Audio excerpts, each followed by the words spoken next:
Henry Deacon. And many of you who've watched Project Camelot videos and read their reports for the last 3 years will know that when we met Henry Deacon in 2006, he said that in his own inside information was that there would be a war against China in 2008. Now that didn't happen. And all this time, at that time it didn't make any sense, and even now it didn't make any sense. It's like, well, all right, but why do this? Why do this? Why do this? Now, this was his answer. And our source is a pretty smart guy. He's been in the military. It's a totally different story that he didn't debrief in our audio transcript, which you have the opportunity to read, but he's had his own ET experiences in the military. He's got his own sources of information about some of the background for this. He says that he's as sure as he can be that the people who are calling the shots in the world, you can call them the Illuminati, the controllers, the cabal, whatever name you have for them, they believe that there is going to be what he called a geophysical event, a major geophysical event. He says that the best information that he's got is that the insiders believe that this is going to happen, or they are concerned that this is going to happen. And many of you watching this will know that this isn't a completely crazy idea. There have been trillions of dollars that have been spent on deep underground bases for some reason, which we don't know why it is. You'll know about the seed bank in Svalbard. This is in the public domain, where all the seeds of all the plants and all the crops in the world have been buried deep inside a granite vault in northern Norway. There are many precautions being taken as if something might happen that could really threaten some of these valuable resources, including the seed banks of the world. Now, if there is going to be a geophysical event as they believe, this is because it seems to be preserved Illuminati inside knowledge, whether it's true or not, that there are repeated cyclical geophysical events about every 11,500 years. Information about what really happened to Atlantis was very probably in the Great Library of Alexandria that burnt down a couple of thousand years ago. There are persistent rumors that much of that information has been retrieved and it's in the Vatican Library. This is information which is not in the public domain and which the insiders may have access to. Whether it's accurate or not, the important thing is to realize that they probably believe that this will happen and they're making their precautions. And this might be the justification for this insanity that we've just heard about in this plan. Consider this. He said, if there's going to be a major geophysical event, something like a pulse shift, maybe it's Planet X, maybe it's some kind of energetic phenomenon that the solar system is going to be moving into, that's going to somehow destabilize the Earth or the Earth's crust in some way. We don't know.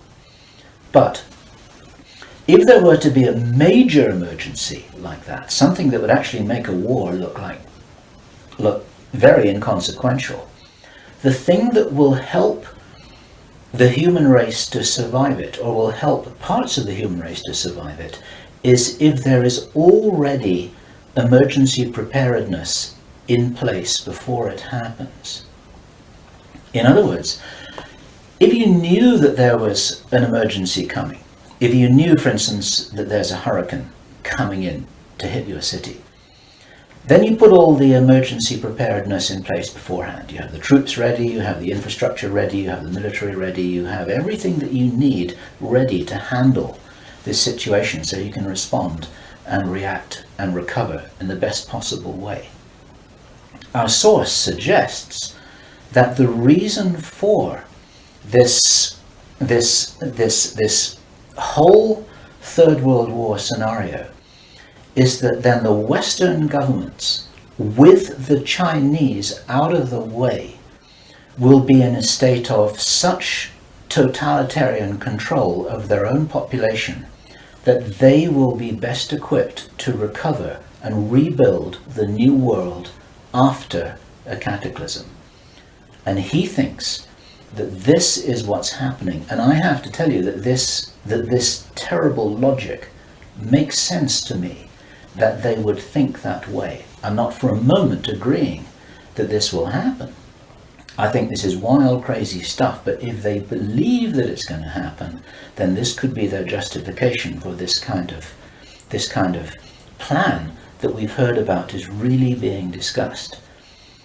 And this now is my own speculation right now, which also makes sense to me, and I invite your comments and your thoughts about this. We need to work together to figure out what's happening here.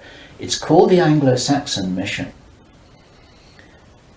What that told me was that the reason for the name is because this is a white racist agenda for the inheriting of the new earth. It's a plan that Hitler would be proud of.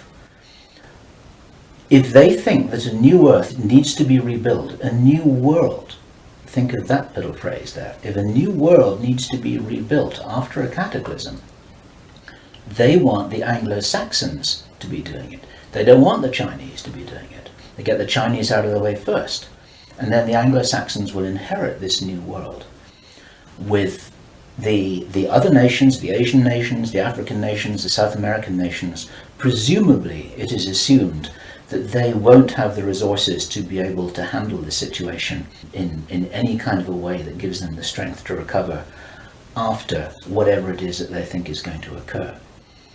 So there are several other parts of this which also fit, and one of the reasons why this is an important presentation to make personally, it's my own personal thoughts, because up until now I've been following a lot of the well-founded research on these sorts of agendas. We've had our own sources of information over the last 3 years, but I've always had questions in my mind, like, why would they do this? You know, war against China, why? Third World War, why? And suddenly a lot of these things start to make a little bit more sense. It's possible, for example, that when we heard from Jordan Maxwell in our interview with him, which we did at the end of last year, 2009, he described to us how he had researched a number of repeating symbols and images that had been used ever since the time of Hitler, and even long before that, about the dawn of a new day. There's something very important in Masonic and Illuminati thinking about the dawn of a new day. And here we have possibly the reason for their belief that if you think about the possibility of a cataclysm, if they think this is really going to happen, the 2012 movie that many of you will have seen, after all of the flood and all of the earthquakes and tsunamis, then you've got these big ships sailing across a calm sea with the sun streaming through the clouds, and you've got the dawn of a new day, and the implication in that movie is that now those people will be able to rebuild the new earth because those are the survivors. It's the modern day Noah's Ark. It's possible that the dawn of the new day, that it refers to that. And it even occurred to me, and I'd be interested for other researchers to offer their views on this, that the very term the New World Order that we first started to hear about 20 years ago, actually longer ago than that, but the New World might be the post-cataclysmic world, the New World. It might be the order for the New World after the cataclysm. They may be planning who will inherit the New World. It may be nothing less than this. Maybe this is what the New World Order is all about. It really is the order, the plan for the new world that they think is coming. They think this is going to happen. Now, I say again, it's very, very important to differentiate out all of this information here. I don't believe this is going to happen at all, but they might be doing something crazy to try and safeguard what they believe is their own interests. This is what we need to be aware of here.